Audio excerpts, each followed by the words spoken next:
Hello जय हिंद दोस्तों। आज मैं आप लोगों के लेकर आया हूँ बाल विकास एवं शिक्षण विधियाँ।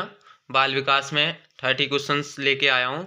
तो आप लोगों का आपके अपने चैनल टारगेट विद अंकेश में आपका स्वागत है। आपने अभी तक चैनल को सब्सक्राइब नहीं किया है तो आप लोग चैनल को सब्सक्राइब कर लें और बेल आइकन की घंटी दबा लें, जिससे कि आप लोगों के पास जब भी मैं वीडियो डालूँ सबसे पहले नोटिफिकेशन पहुंच जाए। और बाल विकास में महत्वपूर्ण प्रश्न बताऊंगा जो प्रतिवर्ष आते हैं क्वेश्चंस। तो देखते हैं क्वेश्चंस कैसे कैसे आते हैं, किस तरीके से आते हैं। तो इसके लिए आज मैं वीडियो एंड तक देखें और वीडियो में सारे क्वेश्चंस समझाऊंगा। ठीक है, तो चलते हैं आगे, देखते हैं क्या है। और अभी तक आप लोगों ने वीडियो को सब्सक्राइब नहीं किया है तो सब्सक्राइब कर लें, आप लोग नए हैं चैनल पे तो। और वीडियो को ज़्यादा से ज़्यादा शेयर करें। चलो देखते हैं तो पहला क्वेश्चन क्या कह रहा है। पहला क्वेश्चन आपका देखते हैं क्या कह रहा है। पहला क्वेश्चन आपका कह रहा है कि निम्न कक्षाओं में शिक्षण की खेल विधि आधारित है। तो खेल विधि किस पे आधारित है आपकी? ऑप्शन दे रखे हैं शारीरिक शिक्षा कार्यक्रमों के सिद्धांत पर।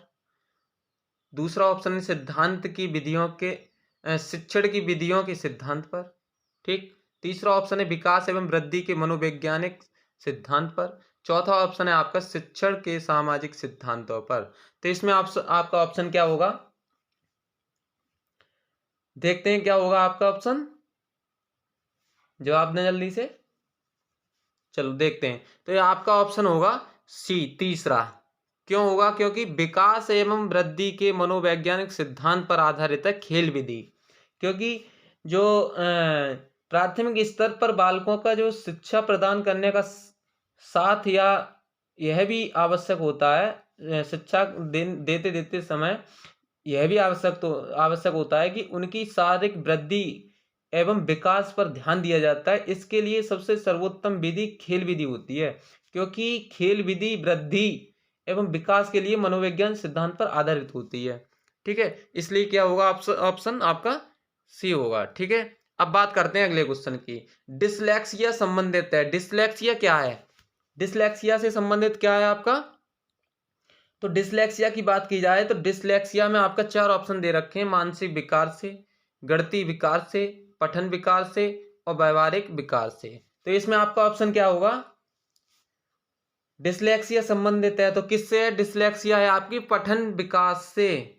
ठीक है, पठन विकार से है। ठीक है, पठन विकार से है, क्योंकि डिसलेक्सिया एक पठन संबंधित विकार होता है जिसमें कि बालक को अक्षरों को पहचानने में कठिनाई होती है। बालक जब अक्षर पहचानता है उसमें कठिनाई होती है तथा उनका अधिगम बाधित होता है। इस विकार को दूर करने के लिए शिक्षक को मौखिक कार्य एवं पर्याप्त अभ्यास पर बल देना चाहिए। क्या करना चाहिए? शिक्षक को मौखिक कार्य एवं पर्याप्त अभ्यास पर बल देना चाहिए। ठीक है, इस तरीके से होता है। अब देखते हैं अगला क्वेश्चन। अगला क्वेश्चन क्या कह रहा है? अगला क्वेश्चन देखते हैं आपके। अगला क्वेश्चन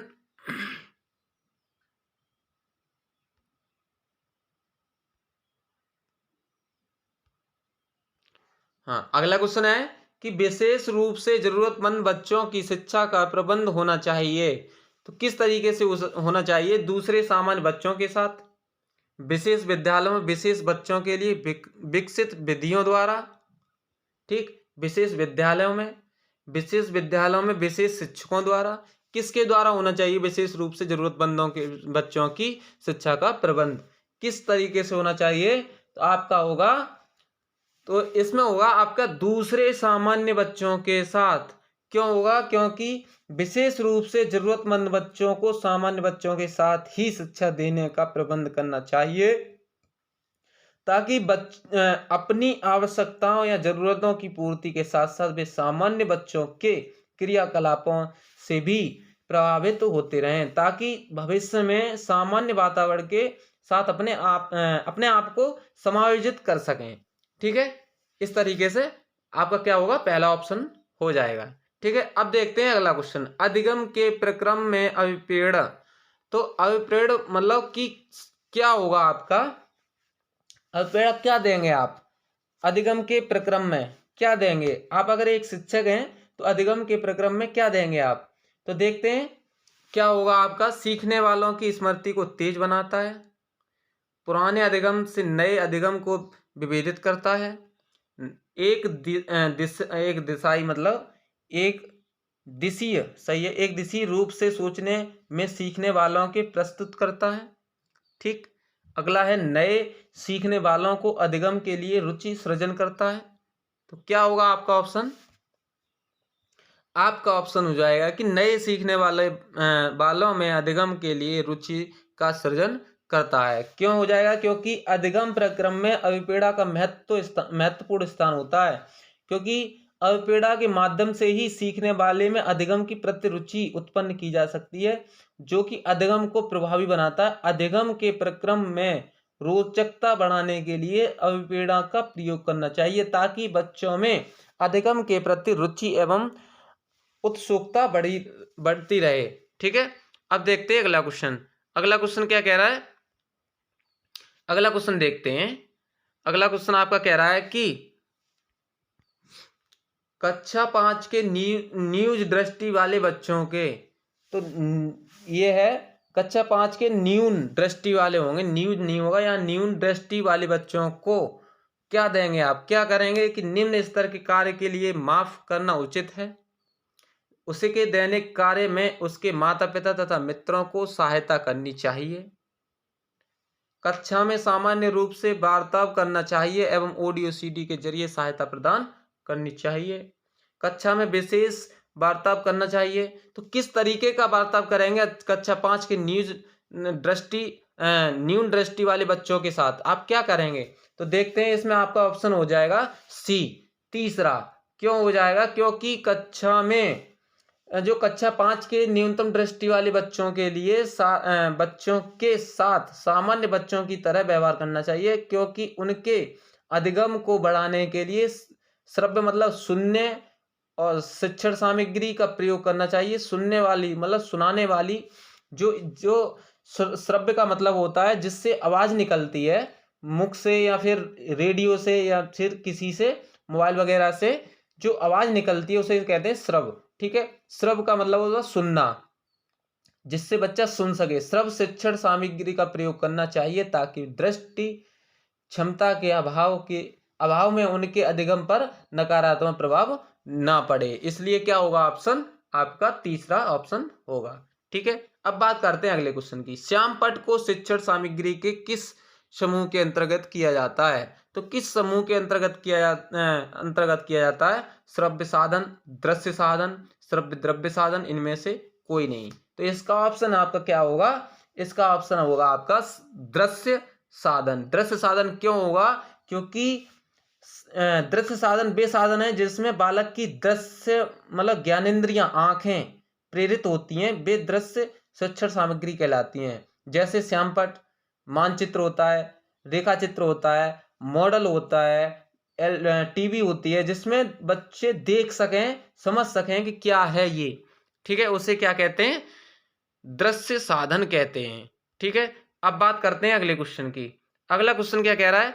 अगला क्वेश्चन आपका कह रहा है कि निम्न में से कौन शिक्षण कुशलता से संबंधित है? तो शिक्षण कुशलता से संबंधित क्या है आपका? श्यामपट्ट पर लिखना, प्रश्नों को हल करना, प्रश्न पूछना, उपयुक्त सभी। तो क्या होगा आपका ऑप्शन?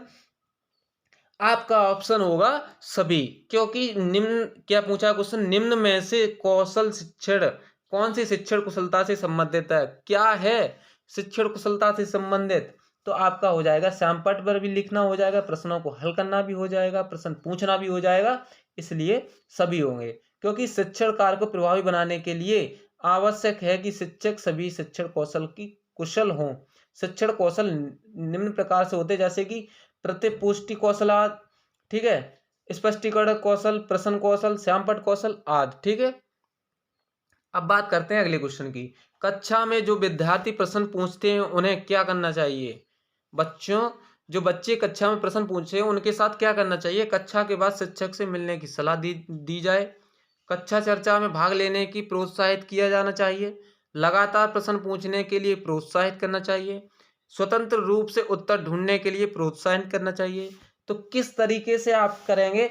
तो इसका ऑप्शन आपका होगा, इसका ऑप्शन हो जाएगा तीसरा, लगातार प्रश्न पूछने के लिए प्रोत्साहित करना चाहिए। क्योंकि जब बच्चा प्रश्न पूछेगा तो उसका जो सोचने की शक्ति है वो बढ़ेगी। ठीक है, उससे क्या होगा, बच्चे को ज्ञान प्राप्त होगा। क्योंकि कक्षा शिक्षण के दौरान विद्यार्थी के प्रश्न पूछने पर उसके उत्सुकता को शांत करने के लिए शिक्षक को उसकी समस्याओं का समाधान करना चाहिए तथा छात्रों को विषय वस्तु संबंधित सार्थक प्रश्न पूछने को प्रोत्साहित करना चाहिए, ताकि विषय से संबंधित शिक्षण में उसकी रुचि बनी रहे तथा अधिगम बिना अवरोध के सतत रूप से चलता रहे। ठीक है, अब बात करते हैं अगले क्वेश्चन की। अगला क्वेश्चन आपका क्या कह रहा है? अगला क्वेश्चन कह रहा है कि शिक्षा की किंडरगार्टन पद्धति का प्रतिपादन किसने किया? तो है आपका टीपी नन ने। यहाँ होगा कीपी नन नहीं है, टीपी नन होगा। ठीक है, टीपी नन ने, स्पेनन ने, फ्रोवेल ने, मॉन्टेसरी ने। तो शिक्षा किंडरगार्टन की बात आती है तो आप लोगों को पता ही होगा कि किंडरगार्टन की बात की जाए तो आपका फ्रोवेल होगा। किंडरगार्टन की बात की जाए तो क्या होगा? फ्रोवेल होगा। क्यों होगा? क्योंकि जो मनोवैज्ञानिक फ्रोवेल थे वो 1840 में, सन 1840 में क्या किया था इन्होंने? 1840 में जर्मनी में पहला किंडरगार्टन खोला तथा किंडरगार्टन पद्धति का प्रतिपादन भी किया था। इसीलिए किंडरगार्टन का अर्थ बच्चों का बगीचा होता है। इसी कारण फ्रोवेल के अनुसार बच्चे उद्यान में स्थित नर्सरी की तरह होते हैं। जैसे कि नर्सरी की अच्छी तरह से देखभाल के छोटे पौधे स्वस्थ वृक्ष बनते हैं, उसी तरह बच्चों की देखभाल उनका मानसिक एवं शारीरिक स्वास्थ्य का विकास होता है। ठीक है, अब बात करते हैं अगले क्वेश्चन की। अगला क्वेश्चन क्या कह रहा है कि एक अभिभावक आपसे विद्यालय में मिलने के लिए कभी नहीं आता है तो आप क्या करेंगे? एक बच्चे के गार्जियंस हैं, वो आप लोगों के पास अगर मिलने नहीं आते हैं तो आप लोग क्या करेंगे बच्चे के साथ? तो बच्चे की उपेक्षा करेंगे, अभिभावक को लिखेंगे, आप स्वयं उससे मिलने जाएंगे, बच्चे को दंड देंगे। बच्चे को दंड तो दे ही नहीं सकते हैं, बच्चे की अभिभावक को लिखेंगे, ऐसा भी नहीं करेंगे। बच्चे की उपेक्षा करेंगे, नहीं करेंगे। आप स्वयं उनसे मिलने जाएंगे। अगर बच्चे के गार्जियंस अगर आपसे मिलने नहीं आते हैं तो आप स्वयं जाएंगे। क्योंकि यदि छात्र अभिभावक विद्यालय में किसी कारण नहीं आता है तो बस शिक्षक से मिलने नहीं आता है तो शिक्षक को चाहिए कि वह स्वयं अभिभावक से मिलने उसके घर जाए, ताकि छात्र से संबंधित समस्याओं पर अभिभावक से वार्तालाप कर सके, मतलब कि बातें कर सके। ठीक है, अब बात करते हैं अगले क्वेश्चन की। अगला क्वेश्चन आपका क्या कह रहा है? अगला क्वेश्चन आपका कह रहा है कि बचपन का प्रतीक दृष्टिकोण की मान्यता है। तो क्या है आपका ऑप्शन? है पहला, बहुत तरीके से बच्चे प्राप्त वयस्कों के बराबर हो जाते हैं। ठीक, बच्चों को युवा प्राप्त वयस्कों के रूप में सबसे अच्छा माना जाता है। बचपन आधारित रूप से, एक मिनट इस क्वेश्चन को देखते हैं, इस ऑप्शन को देखते हैं क्या है इसका ऑप्शन, क्या होगा इसका ऑप्शन? बचपन आधारित रूप से ही होगा। ठीक है, यही होगा। ठीक है, बचपन आधारित रूप से प्रतीक्षा अवधि है। ठीक है, चौथा ऑप्शन है बचपन वृद्धि एवं परिवर्तन की एक अनूठी अवधि है। तो क्या होगा आपका ऑप्शन? बचपन की बात की जा रही तो बचपन वृद्धि एवं परिवर्तन की एक अनूठी है। क्यों है? क्योंकि बचपन की संप्रति दृष्टिकोण की मान्यता है कि बचपन वृद्धि एवं परिवर्तन में अनूठी अवधि होती है। ठीक है, इसलिए क्या होगा ऑप्शन आपका? डी हो जाएगा, चौथा हो जाएगा। ठीक है, अब बात करते हैं अगले क्वेश्चन की। अगला क्वेश्चन क्या कह रहा है कि एक प्रमाणीकृत पठन परीक्षण लेने के लिए 5वीं कक्षा को प्रस्तुत करने में शिक्षक को अधिकाधिक परामर्श दिया जाता है कि बच्चों को बोलना। पहला ऑप्शन है आपका कि बच्चों को बोलना कि परीक्षण बहुत महत्वपूर्ण है तथा वह उसमें अच्छा प्रदर्शन करेगा। ठीक है, पर पूर्ववर्ती परीक्षा से प्रधान प्रश्नों की चिन्हित करना एवं छात्रों को उन्हें उत्तर देने की अनुमति देना। ठीक है, निम्न कोटि के पाठकों को प्रशिक्षण देना ताकि कक्षा के शेष बच्चे किसी भी तरीके से अच्छा करें। ठीक है, अगला ऑप्शन है आपका प्रशिक्षण में आने वाले समान प्रकार के प्रश्नों के उत्तर देने के लिए छात्रों को अभ्यास करना। ठीक है, तो इसमें ऑप्शन आपका क्या होगा? इसमें ऑप्शन आपका हो जाएगा डी, प्रशिक्षण में आने वाले समान प्रकार के प्रश्नों के उत्तर देने का अभ्यास करना। ठीक है, क्या होगा? अभ्यास करना, क्योंकि एक प्रमाणीकृत पठन परीक्षण लेने के पूर्व यह एक आवश्यक है कि शिक्षक छात्रों को परीक्षण में आने वाले प्रश्न के प्रारूप जानकारी दे तथा अधिक से अधिक प्रश्नों का अभ्यास करवाए। ठीक है, इसलिए क्या होगा आपका ऑप्शन चौथा। ठीक है, अब बात करते हैं अगले क्वेश्चन की। अगला क्वेश्चन क्या कह रहा है? अगला क्वेश्चन आपका कह रहा है कि असंगठित घर से आने वाला बच्चा सबसे अधिक कठिनाई का अनुभव करेगा। तो आपका ऑप्शन क्या होगा इसमें? सुनिर्मित पाठों में, स्वतंत्र अध्ययन में, नियोजित निर्देश में, अभ्यास पुस्तिकाओं में। तो आपका ऑप्शन क्या होगा? आपका ऑप्शन हो जाएगा स्वतंत्र अध्ययन में। स्वतंत्र अध्ययन में क्यों हो जाएगा? क्योंकि असंगठित घर से आने वाले बच्चे में उनके वातावरण का प्रभाव अवश्य पड़ता है, जिससे कि उसमें अनुशासन एवं आत्मनिर्भरता जैसे गुणों का अभ्यास पाया जाता है। इन गुणों के अभ्यास में बालक स्वतंत्र अध्ययन में कठिनाई का अनुभव करता है। ठीक है, इसलिए क्या होगा आपका ऑप्शन बी होगा, स्वतंत्र अध्ययन दूसरा होगा। ठीक है, अब बात करते हैं अगले क्वेश्चन की। अगला क्वेश्चन क्या कह रहा है कि आप देखते हैं कि एक छात्र बुद्धिमान है, तो आप क्या करेंगे? उसके साथ संतुष्ट रहेंगे, उसके अतिरिक्त गृह कार्य नहीं देंगे, वह जैसे अधिक प्रगति कर सके उस तरह से उसे अनुप्रेरित करेंगे, उसके अभिभावकों को सूचित करेंगे कि वो बुद्धिमान है। ठीक है, तो आपका ऑप्शन क्या होगा? आप उसके अभिभावक को सूचित तो नहीं करेंगे। ठीक है, तो आपका ऑप्शन होगा तीसरा, वह जैसे अधिक प्रगति पर कर सके उसे उस तरह से प्रेरित करेंगे।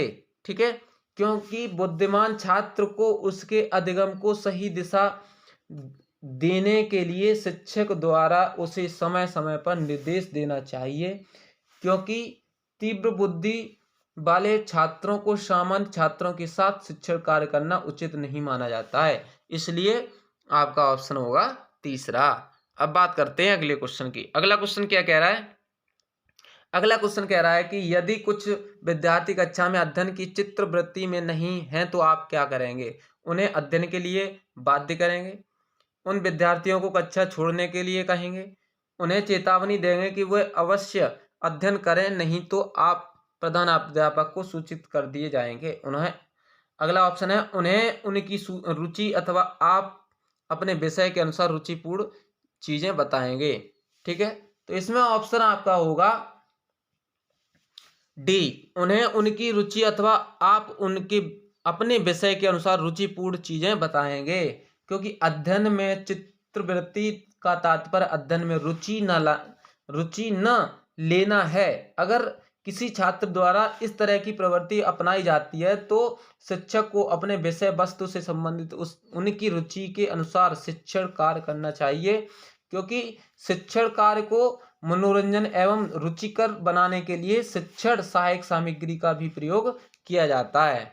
ठीक है, अब बात करते, इसलिए इसका ऑप्शन होगा डी।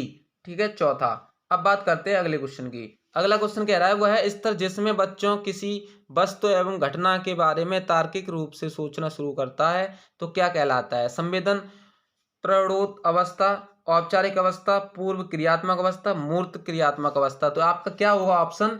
ऑप्शन आपका हो जाएगा डी। तो डी ऑप्शन मूर्त क्रियात्मक अवस्था क्यों होगा? क्योंकि पियाजे के संज्ञानात्मक विकास के सिद्धांत के अनुसार तीसरे चरण अर्थात मूर्त संज्ञानात्मक अवस्था जो होती है 7 से 11 वर्ष होती है, उसमें बालक किसी वस्तु या घटना के बारे में तार्किक रूप से सोचना प्रारंभ कर देता है। इस अवस्था में बालकों में चिंतन, तर्क, वितर्क, एकाग्रत आदि गुणों का विकास हो जाता है। एकाग्रत मतलब कि एक तरह से मतलब कि बच्चों में विकास उत्पन्न होने लगता है, चिंतन करने लगता है बच्चा, तर्क करने लगता है, वितर्क करने लगता है। ठीक है, इस तरीके से 7 से 11 वर्ष होता है। तो आपका ऑप्शन क्या होगा? मूर्त क्रियात्मक अवस्था। ठीक है, अब बात करते हैं अगले क्वेश्चन की। अगला क्वेश्चन आपका क्या कह रहा है?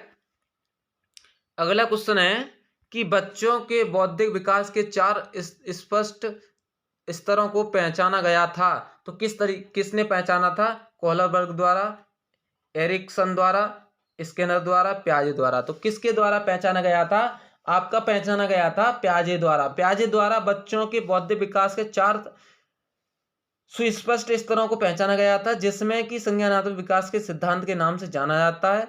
जो 4 स्तर थे वो थे संवेदी गतिका अवस्था। संवेदी गतिका अवस्था थी आपके 0 से 2 वर्ष। ठीक है, 0 से 2 वर्ष थी संवेदी गतिका अवस्था। दूसरी थी आपकी पूर्व संक्रियात्मक अवस्था। पूर्व संक्रियात्मक अवस्था थी आपकी 2 से 7 वर्ष। ठीक है, 2 से 7 वर्ष थी। अब मूर्त संक्रियात्मक अवस्था है तीसरी। मूर्त संक्रियात्मक अवस्था थी आपकी 7 से 11 वर्ष। ठीक है, और औपचारिक संक्रियात्मक अवस्था थी वो थी आपकी 11 से 15 वर्ष। कितनी? 11 से 15 वर्ष। 0 से 2 वर्ष, 2 से 7 वर्ष, 7 से 11 और 11 से 15। ये 4 अवस्थाएं थी पियाजे के द्वारा। ठीक है, अब बात करते हैं अगले क्वेश्चन की। अगला क्वेश्चन क्या कह रहा है कि अल्प वयस्कों में बच्चों के अधिगम में अभिभावकों की भूमिका होनी चाहिए। तो भूमिका क्या होनी चाहिए? निषेधात्मक, अग्र सक्रिय, संवेदनात्मक, उदासीन। क्या होनी चाहिए आपकी? अग्र सक्रिय होनी चाहिए। क्यों होनी चाहिए? क्योंकि अल्प वयस्क बच्चों के अधिगम में अभिभावक की भूमिका अग्र सक्रिय होनी चाहिए, ताकि उनके कार्य में भटकाव की स्थिति ना उत्पन्न हो। जैसे बच्चा भटक जाता है वो उत्पन्न ना हो। इस अवस्था में बच्चों को निर्देशन के साथ साथ परामर्श भी देना चाहिए। ठीक है, अब बात करते हैं अगले क्वेश्चन की। अगला क्वेश्चन क्या कह रहा है? अगला क्वेश्चन देखते हैं। अगला क्वेश्चन आपका कह रहा है कि बच्चों के संज्ञानात्मक विकास को सबसे अच्छे तरीके से कहाँ परिभाषित किया जा सकता है? तो खेल के मैदान में, विद्यालय एवं कक्षा में, ऑडिटोरियम में, गृह पे। मतलब गृह का मतलब घर पे। ठीक है, अब बात करते हैं क्वेश्चन की। तो आपका ऑप्शन इसमें क्या होगा? आपका ऑप्शन होगा विद्यालय एवं कक्षा में। क्यों होगा? क्योंकि बच्चों के संज्ञानात्मक विकास को मापने एवं परिभाषित करने का सर्वाधिक उपयुक्त विधि परीक्षण प्रणाली होती है, जिसमें बच्चों के संज्ञानात्मक विकास का स्तर को जाना जा सकता है तथा इसके लिए विद्यालय सबसे उपयुक्त स्थान होता है, जहां बच्चे स्वतंत्र एवं अनुशासित रूप से अपनी अभिव्यक्ति दे सकते हैं। ठीक है, इसलिए क्या होगा? आपका दूसरा ऑप्शन होगा। अब बात करते हैं अगले क्वेश्चन की। खाली जगह दे रखी है, इसमें क्या ऑप्शन होगा? तो आगे है को अनुप्रेरित शिक्षण के एक संकेत के रूप में विवेचन किया जाता है। तो आपका ऑप्शन यहाँ क्या होगा कि कक्षा में अधिकतम उपस्थिति, शिक्षक द्वारा दिया गया उपचारात्मक कार्य, विद्यार्थियों द्वारा प्रश्न पूछना, कक्षा में पूर्ण निरसता। तो क्या होगा आपका? निरसता। तो आपका ऑप्शन होगा सी, विद्यार्थियों द्वारा प्रश्न पूछना। क्यों होगा? क्योंकि आपका ऑप्शन होगा सी, विद्यार्थियों द्वारा प्रश्न पूछना, क्योंकि शिक्षण प्रभावशाली एवं संजीव तब होता है जब कक्षा में समय समय पर शिक्षक या छात्र वार्तालाप हो तथा छात्रों द्वारा कक्षा में प्रश्न पूछा जा रहा हो। इससे पता चलता है कि छात्र का अधिगम अच्छी तरह से चल रहा है और छात्र कक्षा में रुचि ले रहा है। ठीक है, इसलिए इसका ऑप्शन होगा तीसरा। अब बात करते हैं अगले क्वेश्चन की। अगला क्वेश्चन क्या कह रहा है आपका? अगला क्वेश्चन कह रहा है कि कक्षा में विद्यार्थियों की रुचि बनाए रखने के लिए एक शिक्षक को उचित है। तो क्या उचित है? श्यामपट्ट का प्रयोग करना, चर्चा करना, कहानी कहना, प्रश्न पूछना। ठीक है, 4 ऑप्शन दे रखे हैं। तो आपका ऑप्शन होगा कि प्रश्न पूछना। क्यों होगा? क्योंकि कक्षा में छात्रों की रुचि उत्सुकता को बनाए रखने के लिए आवश्यक है कि शिक्षक छात्र से पूर्व ज्ञान से संबंधित प्रश्नों को पूछे, जिससे सामान्यतः प्रस्तावना के प्रश्न कहते हैं। इसके लिए शिक्षक में प्रश्न कौशल का होना अनिवार्य है। ठीक है, शिक्षक में प्रश्न कौशल का होना अनिवार्य होना चाहिए, तब ये सही होगा आपका चौथा ऑप्शन। ठीक है, अब बात करते हैं अगले क्वेश्चन की। विद्यार्थियों के विद्यालय में खेलना क्यों उचित है? क्यों उचित है? यह उन्हें शरीर का रूप में सशक्त बनाएगा, यह शिक्षकों के लिए काम आसान करेगा, यह समय बिताने में सहायक होगा, यह सहयोग एवं संतुलन का विकास करेगा। तो आपका ऑप्शन क्या होगा? आपका ऑप्शन होगा डी। क्यों होगा? यह सहयोग संतुलन का विकास करेगा। क्यों करेगा? क्योंकि विद्यार्थी द्वारा खेलने से उनका शारीरिक विकास संतुलित रूप से होता है तथा खेलने से छात्रों में सहभागिता एवं नेतृत्व करने की क्षमता, समायोजन जैसे कई सामाजिक गुणों का विकास होता है। ठीक है, अब बात करते हैं अगले क्वेश्चन की। अगला क्वेश्चन क्या कह रहा है? अगला क्वेश्चन कह रहा है कि परिवार एक साधन है। कैसा साधन है? अनौपचारिक शिक्षा का, औपचारिक शिक्षा का, गैर औपचारिक शिक्षा का, दूरस्थ शिक्षा का। तो इसमें आपका ऑप्शन क्या होगा? आपका ऑप्शन होगा अनौपचारिक शिक्षा का। पहला ऑप्शन आपका हो जाएगा अनौपचारिक शिक्षा का। परिवार की अनौपचारिक शिक्षा क्या होगी? क्योंकि परिवार में ही बालक का प्राथमिक विद्यालय होता है तथा माता पिता जो होते हैं, माता पिता की ही बालक का प्रारंभिक शिक्षा माना जाता है। इनसे प्राप्त ज्ञान अनौपचारिक होता है। इसी ज्ञान से बालक में सामाजिक नैतिक मूल्यों का विकास उत्पन्न होता है। ठीक है, अब बात करते हैं अगले क्वेश्चन की। अगला क्वेश्चन क्या कह रहा है कि महान व्यक्तियों के एक शिक्षक विद्यार्थी के सामाजिक मूल्यों को विकसित कर सकता है। तो क्या कर सकता है कि महान व्यक्तियों के बारे में बोलकर, अनुशासन की अनुभूति को विकसित कर, आदर्श रूप से वार्ताव कर, उन्हें अच्छी कहानियां सुनाकर। तो क्या ऑप्शन होगा आपका? ऑप्शन आपका होगा इसमें, आपका ऑप्शन होगा सी, आदर्श रूप से वार्ताव करना। तो वार्ताव करना, एक शिक्षक स्वयं को आदर्श रूप से प्रस्तुत करके तथा अन्य आदर्श आचरण के अपना कर और छात्रों को सामाजिक एवं नैतिक मूल्यों का विकास कर सकता है। ठीक है, क्या कर सकता है? विकास कर सकता है। ठीक है, इसमें ऑप्शन आपका क्या होगा? तीसरा हो जाएगा। अब बात करते हैं अगले क्वेश्चन की। अगला क्वेश्चन क्या कह रहा है? अगला क्वेश्चन आपका कह रहा है कि एक शिक्षक के लिए सबसे महत्वपूर्ण क्या है? एक शिक्षक के लिए सबसे महत्वपूर्ण क्या होता है? कक्षा में अनुशासन बनाए रखना, कक्षा में समयानुवर्ती होना, विद्यार्थियों की कठिनाई को दूर करना, एकजुटता होना। तो क्या होगा आपका ऑप्शन? आपका ऑप्शन हो जाएगा सी, क्योंकि विद्यार्थियों की कठिनाइयों को दूर करता है। एक शिक्षक होता है वो विद्यार्थियों की कठिनाइयों को दूर करता है, न कि कक्षा में अनुशासन बनाए रखता है, कक्षा में समयानुवर्ती होता है। इसमें तीनों ऑप्शन आपके गलत हो जाएंगे, इसलिए आपका तीसरा ऑप्शन सही हो जाएगा। ठीक है, कि इसकी जो वो होती है डेफिनेशन होती है कि शिक्षक का कक्षा की शिक्षण में समय कई कार्य एवं उत्तरदायित्व होते हैं, परंतु सबसे महत्वपूर्ण कार्य होता है कि वह छात्रों को समस्याओं का समाधान करे तथा उनकी उत्सुकता को शांत करे। ठीक है, अब बात करते हैं अगले क्वेश्चन की। आप एक अति सक्रिय बालक को कैसे सही दिशा में लाएंगे? तो अति सक्रिय बच्चा है, उसे सही दिशा में आप किस तरीके से लाएंगे? तो ऑप्शन है, उसे पहली पंक्ति में बैठाएंगे तथा उस पर कड़ी नजर रखेंगे, उसे कक्षा में कोने में बैठने की जगह निर्धारित करेंगे, उसे श्यामपट्ट आदि साफ करने का काम देंगे, उपरोक्त में से कोई नहीं। तो आपका ऑप्शन क्या होगा? आपका ऑप्शन हो जाएगा उपरोक्त में से कोई नहीं, क्योंकि उसे पंक्ति में बैठाएंगे तथा उसकी एक कड़ी नजर रखें, कड़ी नजर नहीं रखेंगे। उसे कक्षा में कोने में बैठने की निर्धारित जगह देंगे, नहीं देंगे।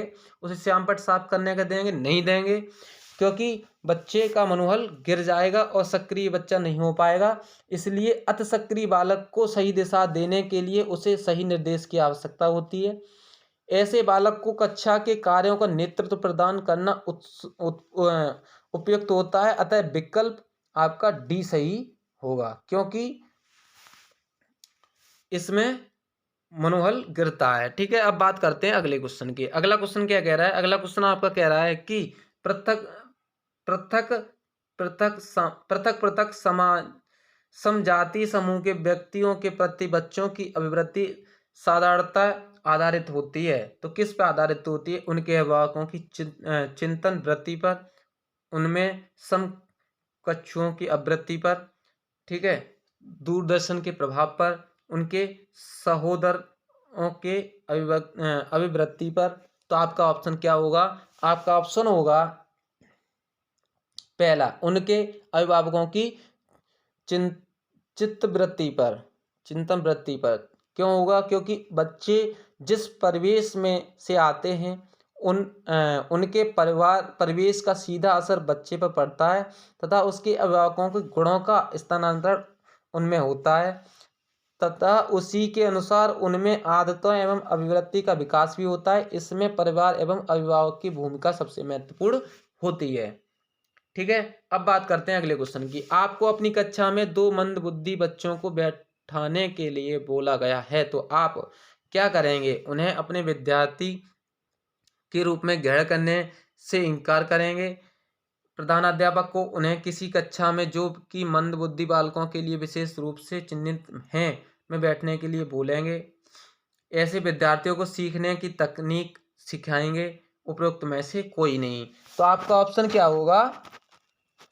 आपका ऑप्शन होगा तीसरा, ऐसे विद्यार्थियों को सीखने की तकनीक सिखाएंगे, क्योंकि शिक्षक द्वारा सभी प्रकार के बच्चों को शिक्षा दी जाती है, परंतु शिक्षक के लिए आवश्यक है कि उन्हें भिन्न भिन्न बौद्धिक स्तर के बच्चों की शिक्षा प्रदान करने के लिए विभिन्न शिक्षण विधि, तकनीकी कौशल का ज्ञान कराना चाहिए। ठीक है, अब बात करते हैं अगले क्वेश्चन की। अगला क्वेश्चन क्या कह रहा है? अगला क्वेश्चन आपका कह रहा है कि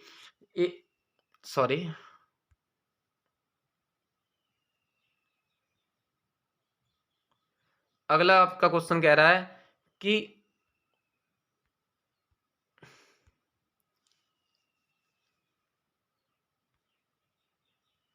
अगला क्वेश्चन आपका क्या है कि एक शिक्षक को साधन संपन्न होना चाहिए। इसका अर्थ क्या होगा? उनके पास पर्याप्त धन संपदा होनी चाहिए ताकि उसे शिक्षण देने की जरूरत ना पड़े। उनके अधिकारियों से उच्च स्तर से संपर्क होना चाहिए। उनको अपने विद्यार्थियों की समस्याओं को हल करने का पर्याप्त ज्ञान होना चाहिए। विद्यार्थियों के बीच उनकी प्रसिद्धि होनी चाहिए। तो आपका ऑप्शन क्या होगा?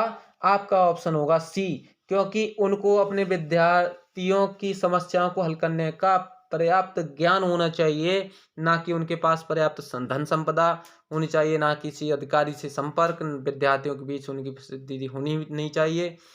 इसका ऑप्शन आपका होगा तीसरा, क्योंकि एक शिक्षक को साधन संपन्न होना चाहिए, अर्थात शिक्षक को उन सभी शैक्षिक गुणों एवं कौशलों से परिपूर्ण होना चाहिए जिससे कि शिक्षक कार्य सुगम रूप से चलता हो। साथ ही छात्रों की समस्याओं का समाधान के लिए पूर्व ज्ञान शिक्षक के लिए आवश्यक होता है। ठीक है, अब बात करते हैं अगले क्वेश्चन की। बच्चों में संवेगात्मक समायोजन प्रभावी होता है, तो क्या होता है? ऑप्शन क्या होगा आपका? ऑप्शन दे रखे हैं व्यक्तित्व निर्माण में, कक्षा शिक्षण में, अनुशासन में, उपरोक्त सभी। तो आपका ऑप्शन क्या होगा? उपरोक्त सभी। क्यों होगा? क्योंकि संवेगात्मक समायोजन के व्यक्तित्व निर्माण में, कक्षा शिक्षण में अनुशासन जैसे गुणों का परिमाण स्वरूप उत्पन्न होता है। यदि बालक कक्षा में समाज में उचित समायोजन कर लेता है तो उसे सामाजिक गुणों का विकास संभव हो जाता है। इसलिए क्या होगा? आपके तीनों ऑप्शन सही हो जाएंगे। ठीक है, अब देखते हैं आगे। तो आज के लिए यहीं तक गाइस। तो आप लोगों को वीडियो कैसी लगी आप लोग कमेंट बॉक्स में बताएं और वीडियो ज़्यादा से ज़्यादा शेयर करें। ठीक है, तो आज के लिए यहीं तक। अगली वीडियो में नए क्वेश्चनों के साथ आते हैं। तो अभी तक आप लोगों ने चैनल को सब्सक्राइब नहीं किया है तो आप लोग चैनल को सब्सक्राइब कर लें, बेल आइकन की घंटी दबा लें, जिससे कि आप लोगों के पास जब भी मैं वीडियो डालूं तो सबसे पहले नोटिफिकेशन पहुंचता रहे। आज के लिए यहीं तक। जय हिंद दोस्तों।